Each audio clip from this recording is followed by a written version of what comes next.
Good morning student. आपके आज की क्लास में ली है क्लास 7, 8 और 9। इन तीनों क्लासों में आप जो पहली जो एक्सरसाइज है, एक्सरसाइज फर्स्ट, जिसकी मैं बात कर लेता हूँ, बता देता हूँ आपको। हिंदी में कहते हैं आपके संख्या पद्धति, इंग्लिश में अपन कहते हैं नंबर सिस्टम।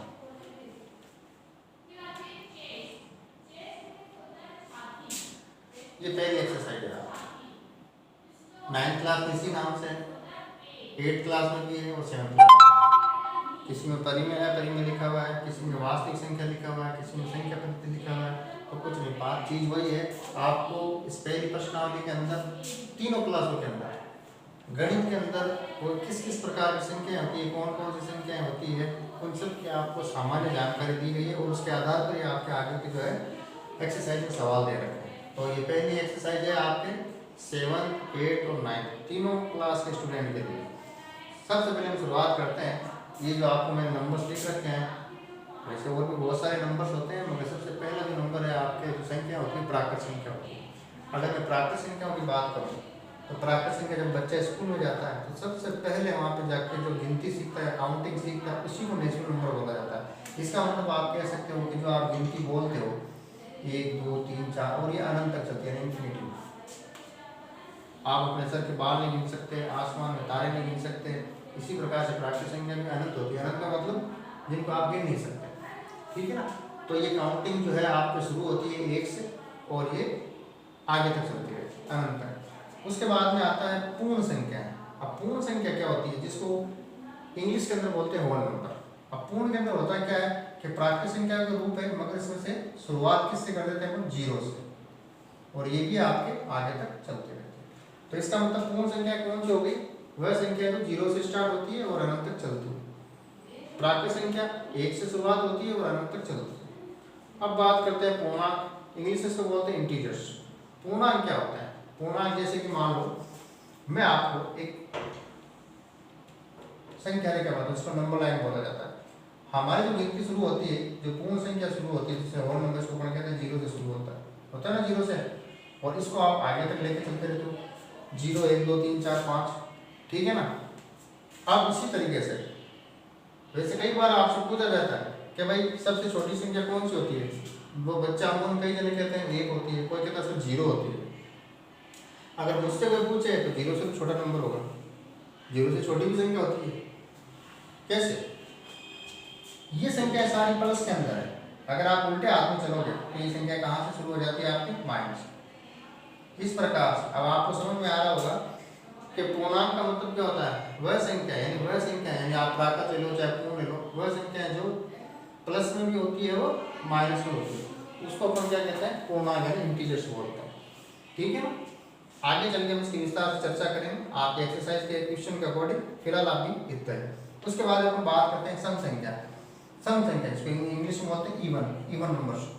अब आपको टीचर कई जगह बताते हैं कि भाई जो 2 से विभाजित होती है, यानी 2 से डिवाइड जो होती है, यानी कि 2 के पहाड़े वाली संख्या, 2, 4, 6, 8, इस प्रकार से ये 2 की टेबल आपके चलती रहती है, जिसके अंदर 2 का भाग पूरा पूरा जाता है, वो आपके कौन सी होती है, सम संख्याएं होती है।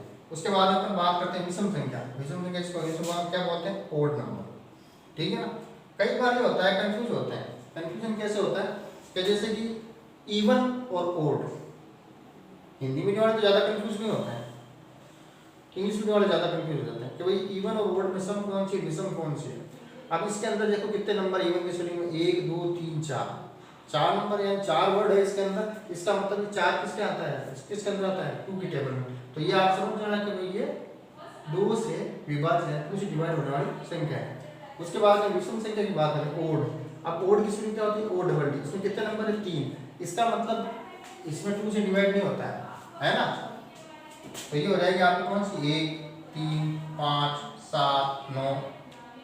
मतलब जो सम संख्या नहीं वो कौन सी बन जाएगी, तो विषम संख्या बन जाएगी। इन सभी में आप देखो किसी में 2 का भाग नहीं जाता है। उसके बाद अपन बात करते हैं अभाज्य संख्या। ये चीज बड़ी इंपॉर्टेंट है, छोटी क्लास में भी आपको बताया जाता है, ठीक है ना। छोटी क्लास में आप समझते नहीं हो कि भाई अभाज्य संख्या क्या होती है, अभाज्य। अभाज्य संख्या का मतलब होता है वह संख्या जिसमें केवल एक और उसके खुद की संख्या के अलावा भाग जाता है। यानी कहने का मतलब एक का तो सभी में भाग जाता है, ये तो उसको बताने की जरूरत नहीं है। बाकी जो नंबर होते हैं जिसके अंदर केवल उसी से डिवाइड होते हैं, या फिर मैं मेरी भाषा में कहूँ तो वह संख्या जो केवल खुद की टेबल के अंदर आती है। फॉर एग्जाम्पल जैसे 2, 3, उसके बाद में 5, 7, उसके बाद में आपके 11। आप देखोगे 2 केवल 2 की टेबल में आता है, 2 से डिवाइड होगा, 3 3 से डिवाइड होगा, 5 5 से डिवाइड होगा, 7 7 से डिवाइड होगा, यानी 7 का 7 में भाग जाएगा, 5 का 5 में भाग जाएगा, 3 के अंदर 3 के भाग जाएगा, 11 के अंदर 11। इसी तरीके से आगे तक क्रम चलता रहता है। इनको कहते हैं अभाज्य संख्या, जो केवल खुद ही से विभाजित है, खुद के टेबल में आती है। उसके बाद में संयुक्त संख्या। एक प्रश्न आपके दिमाग में आ रहा होगा, सर इसके आगे नंबर एक और होता है एक, तो एक के बारे में बता देता हूँ। ना ही वो अभाज्य संख्या है, ना ही संयुक्त है, यानी मतलब ना प्राइम नंबर है ना कंबाइंड नंबर, यानी कि एक को आप ना तो अभाज्य संख्या कह सकते हो ना संयुक्त संख्या कह सकते हो, ठीक है ना, क्योंकि एक सभी से विभाजित होता है, तो आप इन दोनों के उसको काउंट नहीं कर सकते, ठीक है। अब इसके अलावा जो बीच में जो संख्या छोड़ गई वो आपकी कौन सी बन जाएगी, संयुक्त संख्या बन जाएगी। जैसे अब आप कहोगे सर कौन सी, जैसे 4, 6, 8, 9, 10, इस तरीके से आपका चलता है। अब इसमें आप संयुक्त संख्या की परिभाषा कैसे हो जाएगी कि भाई वो संख्या जिसके अंदर आपके उस संख्या के अलावा और अन्य संख्याओं का भी भाग जाता है। जैसे 4 है, अब 4 के अंदर एक का तो चलो भाग जाता ही जाता है, 2 का भी भाग जाता है, 4 का भी भाग जाता है, 6 के अंदर देखो 2 का भी भाग जा रहा है, 3 का भी भाग जा रहा है, 6 का खुद का ही भाग जा रहा है। इसी तरीके से आप देखो एक से ज्यादा संख्या उसमें भाग जाता है। उसके बाद हम बात करते हैं परिमेय संख्या, जिसको इंग्लिश में क्या बोलते हैं, रेशनल नंबर। ये टॉपिक आपके स्पेशली 9th क्लास वालों के लिए ज़्यादा महत्व रखता है, मैं बता देता हूँ आपके 9th क्लास के लिए भी और स्पेशली 8th क्लास वालों के लिए, ठीक है ना। तो ये परिमेय संख्या और अपरिमेय संख्या, इन दोनों के बारे में हम बात कर लेते हैं। देखो ये परिमेय अपरिमेय 9th क्लास में भी है, और 9th क्लास में जब आगे जाते हैं तो 10th क्लास में भी है आपके, क्योंकि 10th क्लास के अंदर भी पूरी प्रश्नावली आपके पहले में दे रखी है, ठीक है ना। क्योंकि जब आप 10th क्लास में जाओगे तो आपको जैसे अभी तो जो कोर्स है वो आपके पुराने वाला कोर्स है, अभी आपके जो 9th क्लास में कोर्स आया वो एनसीईआरटी पैटर्न का है, तो उसके अंदर आपको एक्सरसाइज दे रखी है, आपकी वैदिक मैथ्स हटा दी गई है। और इसी तरीके से जब आप 10th क्लास में जाओगे तो वापस आपकी वैदिक मैथ्स हट जाएगी, नया कोर्स आ जाएगा और पहली प्रश्नावली वापस ही आ जाएगी, नंबर सिस्टम जिसको हम कहते हैं संख्या पद्धति। तो इसका मतलब 10th क्लास तक चलती है चीजें, ठीक है। अब परिमेय संख्या क्या है, यानी वह संख्या है जिन संख्या को अपन P/Q के रूप में लिखते हैं, P/Q, जिसमें Q नॉट इक्वल टू क्या होता है 0, यानी Q की वैल्यू आपकी 0 नहीं होनी चाहिए। अब आप लोगों से इसका मतलब क्या है, जैसे अपन कोई भी संख्या जैसे बटे में लिखते हैं, जैसे आपने लिखा 1/2 यानी 1/2, तो ये अपॉन में लिखी जा सकती है उसको, तो अपन क्या कहेंगे, ये परिमेय संख्या है। जैसे आपने लिखा 3/4 यानी 3/4, तो ये भी आपकी कौन सी होगी, परिमेय संख्या।